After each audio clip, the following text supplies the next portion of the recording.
দিল্লি সদিচ্ছা ছাড়া দণ্ডপ্রাপ্ত শেখ হাসিনাকে দেশে ফেরানো কঠিন, মত বিশ্লেষকদের। দলীয় প্রধানের ফাঁসির আদেশে আরও চ্যালেঞ্জে পড়েছে আওয়ামী লীগ। আওয়ামী লীগ দল হিসেবে ঠিকই থাকবে, কিন্তু একটা সেরকম প্রভাবশালী দল হিসেবে 15-20 বছরের মধ্যে বাংলাদেশে সেই জাতীয় প্রভাবশালী দল হিসেবে আত্মপ্রকাশ করতে পারবে। আমি মনে করি যে রাজনৈতিক সদিচ্ছা সবচেয়ে বড় গুরুত্বপূর্ণ একটা বিষয়।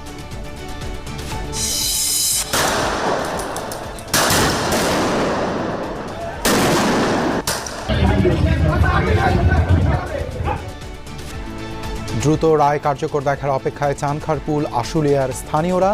পররাষ্ট্র মন্ত্রণালয়ে সাজার নথি পাঠানোর প্রক্রিয়া প্রসিকিউশনের। যুবদল নেতা কিবরিয়া হত্যায় শুটার জনির চাঞ্চল্যকর তথ্য। মাঠে নেমেছে তদন্তকারীরা। সুষ্ঠু বিচার চায় শোক সন্তপ্ত পরিবার।